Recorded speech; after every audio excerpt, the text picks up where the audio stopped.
نہیں نظر آتی ہیں جتنا کہ آپ کو ویسٹ میں نظر آتی ہیں. وہاں پر سوشل سائنسز سے ریلیٹڈ جو لوگ ہوتے ہیں وہ سب سے ہائیلی پیڈ ہوتے ہیں, جبکہ ہمارے معاشرے میں اس سے بالکل متضاد صورتحال ہے. پری انجینئرنگ کو سلیکٹ کرنا میری اپنی چوائس تھی, کیونکہ شروع سے کیونکہ ہمیں سائنس ہی پڑھائی گئی اور سائنس میں ہی زیادہ انٹرسٹ تھا, اور کچھ ماحول بھی اسی طرح کا ملتا ہے, نظر آتا ہے پورے ملک میں. آپ کو یہی دیکھنے میں ملتا ہے کہ ہر شخص جو ہے وہ سائنس کو ہی اچھا سمجھتا ہے, اور یہ ایک ڈوگما کہہ لیں کہ پورے ملک میں بنا ہوا ہے کہ جو لائق بچہ ہے وہ سائنس میں جائے گا.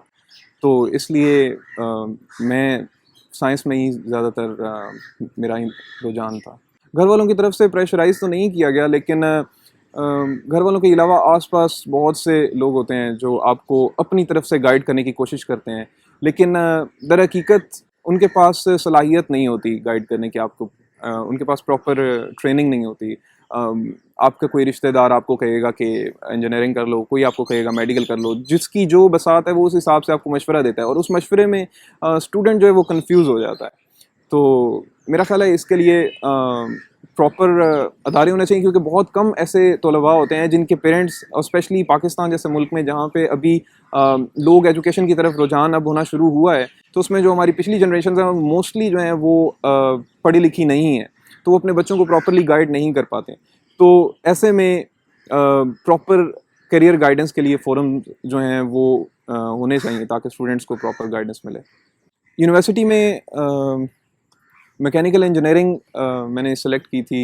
یونیورسٹی میں پریفرنس دینی ہوتی ہے جب بھی آپ نے چوز کرنا ہوتا ہے کوئی سبجیکٹ, تو اس میں میکینیکل انجینئرنگ کو میں نے اپنی پہلی پریفرنس رکھی, اور اس کی وجہ یہ کہ اس شعبے میں میرا ذاتی رجحان تھا اس کی طرف, اور یونیورسٹی لائف جو ہے وہ بہت ایک اچھا ایکسپیرینس تھا اس حساب سے کہ یونیورسٹی میں آپ کو کوئی قید نہیں ہوتی. آپ اپنی مرضی سے مختلف سوسائٹیز جوائن کر سکتے ہیں, آپ اپنے آپ کو ایکسپلور کرتے ہیں, آپ اپنی پڑھائی کے ساتھ ساتھ دوسری کیپیبلٹیز کو بھی ایکسپلور کرتے ہیں.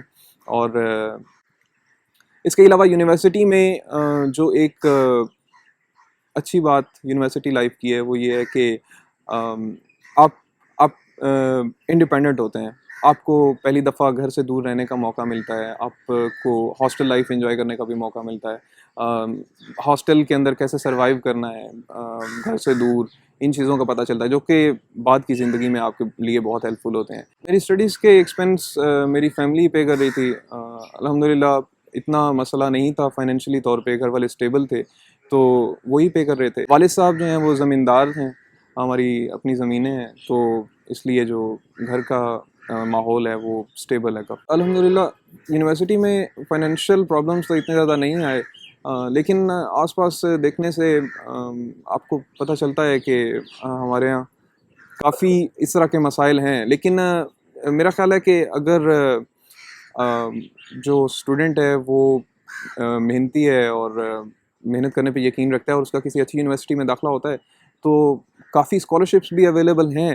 اور میری تقریباً کلاس میں سے زیادہ تر لوگ جو ہیں وہ کسی نہ کسی طرح کا اسکالرشپ, چاہے وہ گورنمنٹ ہے چاہے وہ پرائیویٹ ہے, وہ حاصل کر رہے تھے. اور مشکلات تو یقیناً ہوتی ہیں, لیکن وقت کے ساتھ ساتھ آپ مینیج کرنا سیکھ لیتے ہیں. میری یونیورسٹی UET لاہور تھی, جس میں ایک سیمسٹر کی فیس لگ بھگ 50,000 سے 60,000 کے درمیان ہوتی ہے, اور 2 سیمسٹرز ہیں چونکہ, تو اس حساب سے اندازہ لگایا جا سکتا ہے کہ سال کی کتنی بنے گی.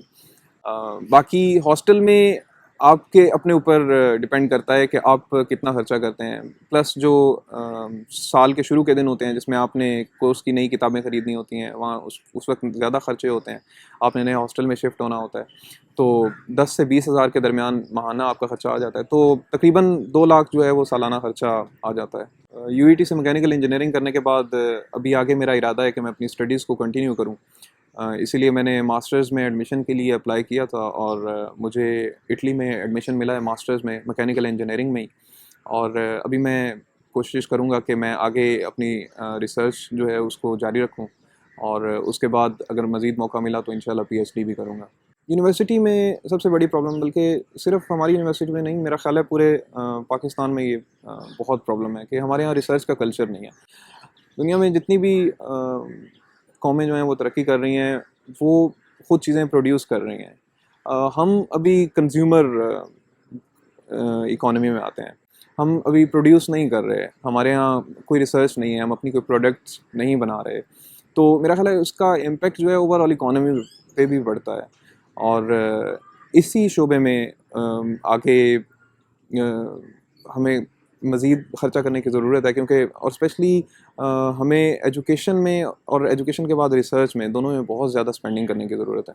میں یو ای ٹی میں ایک پلیٹ فارم کا حصہ ہوں جو کہ یو ای ٹی کے اسٹوڈنٹس کو آگے ہائر ایجوکیشن کے لیے نہ صرف گائیڈ کرتا ہے بلکہ ان کو اسکالرشپس بھی پرووائڈ کرتا ہے. اسی سال ہم لوگ 12 اسٹوڈنٹس جو ہیں ان کا خرچہ بیئر کر رہے ہیں جی آر ای ٹیسٹ کا, اور بعد میں جب وہ ٹیسٹ لے چکے ہوں گے تو اس کے بعد ان کی مزید گائیڈنس کے لیے بھی ہم لوگ مینٹورز ہائر کریں گے جو کہ ان کو پراپر ایجوکیشن حاصل کرنے میں مدد دیں گے باہر. اور میرا خیال ہے کہ یہ ایک بہت اچھا اسٹارٹ تھا, اور and I am proud to be a part of such startup. میرا خیال ہے کہ میرے ملک نے مجھے ایک شناخت دی ہے.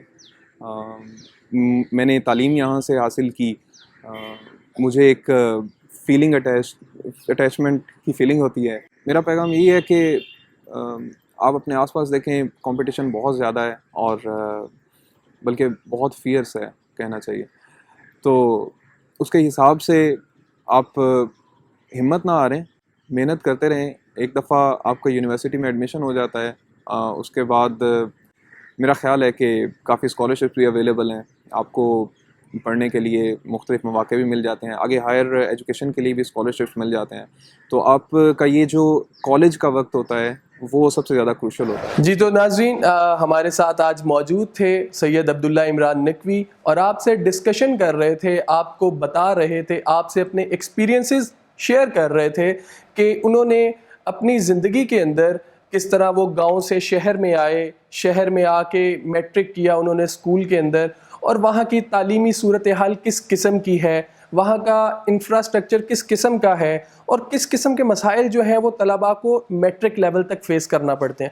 اس کے بعد ایف ایس سی ایک بہت اہم آپ کا زندگی کا رول ہوتا ہے, اس میں آپ نے ڈیسائیڈ کرنا ہوتا ہے کہ آپ نے کس فیلڈ کو چوز کرنا ہے, کیونکہ اس کے بعد ہی آپ اپنی جو فیلڈ میں آگے گریجویشن کرتے ہیں اور ماسٹرز کے لیے جاتے ہیں مختلف اداروں کے اندر. تو انہوں نے جو ہمارے ساتھ ایکسپیرینسز شیئر کیے اس میں یہ بھی تھا کہ یہ فائنینشلی اچھے لوگ تھے, ان میں پیسے کا کوئی خاص مسئلہ نہیں تھا. تو اس کی وجہ سے انہوں نے ایف ایس سی, یہ خود بھی انجینئرنگ کرنا چاہتے تھے اور انہوں نے انجینئرنگ میں ایف ایس سی کی. اس کے بعد ان کا داخلہ university of engineering and technology میں ہوا.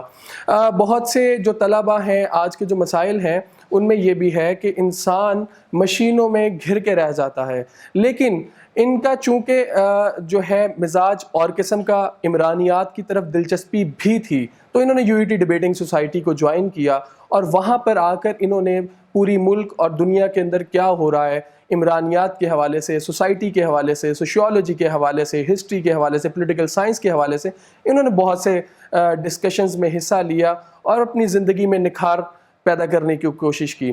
تو یہ ہمارے ساتھ ایکسپیرینسز تھے انہوں نے شیئر کیے. یقیناً آپ ان سے بہت کچھ سیکھ سکتے ہیں. آج کے طلباء خاص طور پہ انہیں ان سے رول ماڈل کے طور پہ دیکھنا چاہیے, اور ابھی یہ آگے جو ہے وہ سی ایس ایس کی تیاری کر رہے ہیں, یہ مقابلے کا امتحان دیں گے. انشاءاللہ ہماری دعا ہے کہ یہ آگے بیوروکریسی میں جائیں اور اپنے ملک کی خدمت کریں. ناظرین, اب ہم بات کریں گے, ہمارے ساتھ ایک اور نوجوان موجود ہیں جن کا تعلق بھی university of engineering and technology سے ہے. ان کا نام ہے مجید اللہ خان نیازی, اور ان کا تعلق ہے ضلع میاں والی سے. انہوں نے بھی اپنی زندگی کے حوالے سے بہت سے ایکسپیرینسز شیئر کیے. ہم ایک شارٹ بریک لیں گے, بریک کے بعد واپس آتے ہی ہم ان کے حوالے سے انہوں نے جو ہمارے ساتھ ایکسپیرینس شیئر کیا, جو تجربات ہمارے ساتھ شیئر کیے, وہ ہم آپ کو دکھائیں گے. ایک شارٹ بریک لیتے ہیں اور بریک کے بعد ہم آتے ہیں.